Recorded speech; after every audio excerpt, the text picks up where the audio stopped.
Selamat pagi Bapak, Ibu, dan saudara-saudaraku. Salam sejahtera bagi kita sekalian. Semoga kita semua bangun dengan sehat, sejahtera, dan semangat yang baru untuk memulai aktivitas kita di sepanjang hari ini, bahkan di pekan ini.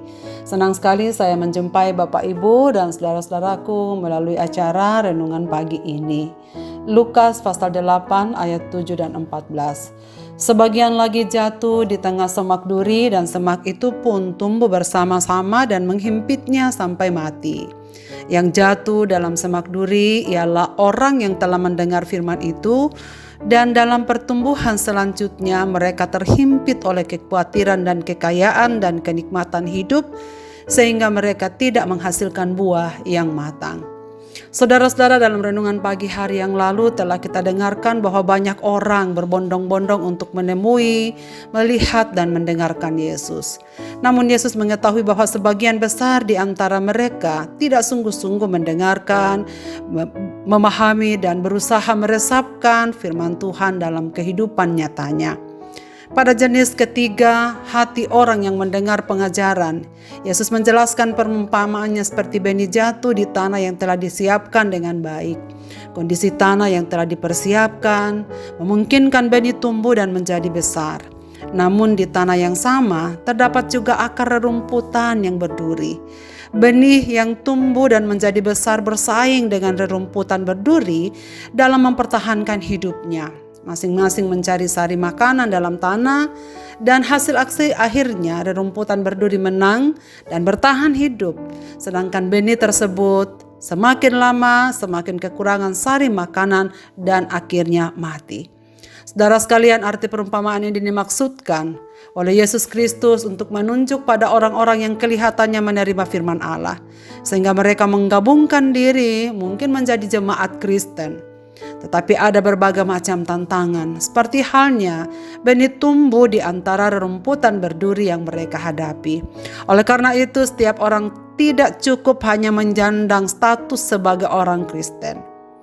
Karena iman yang tidak diterapkan dalam kehidupan sehari-hari tidak ada artinya dan tidak mempengaruhi apapun, baik bagi dirinya maupun bagi sesamanya.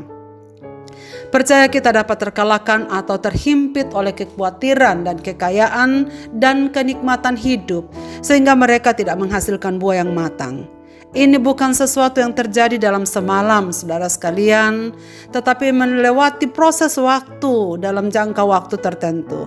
Saudara, itu sebabnya jangan heran bila kita menyaksikan ada orang-orang yang telah menjadi orang Kristen mungkin cukup lama, yang kita kenal. Tadinya orang yang sudah setia ke gereja, setia mengiring Tuhan dalam perjalanan hidupnya.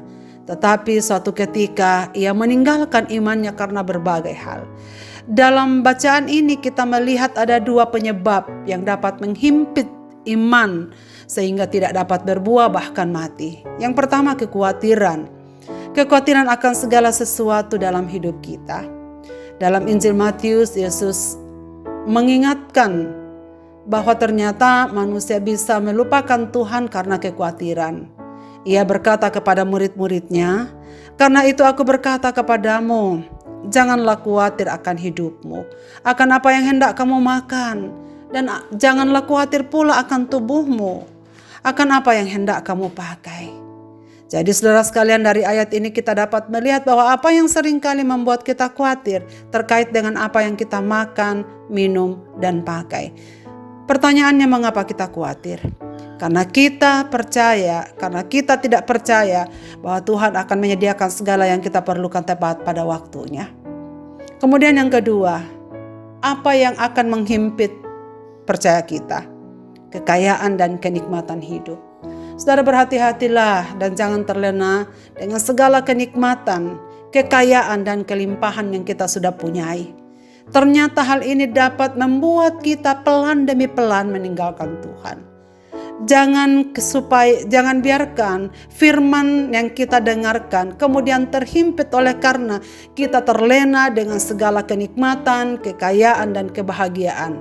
Sebab segalanya yang kita sudah punya, sehingga tidak dapat lagi bergantung pada Tuhan, tidak mencari Tuhan untuk pemenuhannya. Dan akhirnya kita mengandalkan segalanya pada kekayaan dan kenikmatan hidup itu. Dan saudara sekalian, inilah yang Yesus maksudkan jenis duri atau rumput-rumputan yang secara perlahan-lahan tapi pasti menggeser Tuhan dalam hidup kita. Perlahan namun pasti menghimpit firman itu dari kehidupan kita, sehingga kita tak dapat berbuah bagi banyak orang. Namun sering waktu saudara sekalian, mereka mulai kehilangan minat dan hal-hal dari dunia ini menjadi lebih penting baginya lebih daripada pengenalannya akan Tuhan. Saudara-saudaraku, marilah kita bertanya kepada diri kita masing-masing. Seperti apa iman Kristen yang saya punya sekarang ini? Apakah yang sedang terjadi dalam hidupku? Ada kekhawatiran yang sedang menghimpit. Dan mengapa saya khawatir? Ada sesuatu yang sedang pelan-pelan menghimpit minat dan perhatianku terhadap Tuhan. Apakah saya semakin terpikat oleh hal-hal yang bersifat sementara dalam hidup ini? Ataukah firman Allah dan hal-hal surgawi menjadi lebih penting bagiku dari waktu ke waktu? Marilah kita berdoa. Bapa di sorga, kami mengucap syukur dan berterima kasih kepadamu karena kami dapat memulai hari ini dengan firman-Mu. Kami mengakui bahwa acap kali kekhawatiran juga mendera hidup kami. Ingatkanlah kami ya Tuhan, supaya jangan karena kekhawatiran tentang tubuh, makan, minum, pakai kami, menggeser Tuhan dalam hidup kami.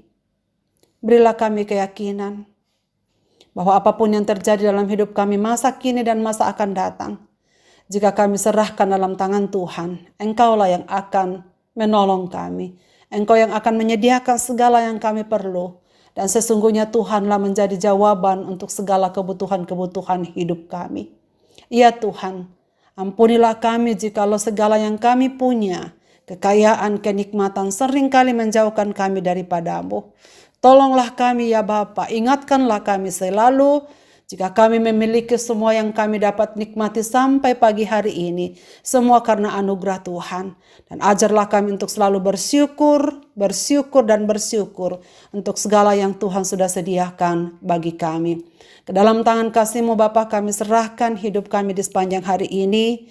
Dan secara khusus kami mengingat saudara-saudara kami yang sedang dalam kelemahan tubuh, baik oleh karena penyebab pandemi COVID-19 yang masih belum mereda ini, maupun juga penyakit-penyakit lain. Tuhan sembuhkanlah mereka, bawalah mereka untuk memahami bahwa di dalam Dikau ada kesembuhan, sebab Engkau adalah dokter di atas segala dokter. Kami minta supaya Tuhan yang mengulurkan tangan bagi saudara-saudara kami yang sedang susah oleh karena berbagai-bagai penderitaan dan kesedihan yang mereka alami. Tuhan hiburkanlah mereka. Dan mereka yang sedang kehilangan iman oleh karena himpitan berbagai-bagai hal dalam hidup mereka, biarlah tangan-Mu yang memelihara hidup mereka. Ke dalam tangan kasih-Mu Bapa, kami serahkan hidup kami sepanjang hari ini. Dalam Kristus Tuhan Juru Selamat kami berdoa. Amin. Selamat beraktivitas Bapak, Ibu, dan saudara-saudaraku. Tuhan memberkati kita sekalian.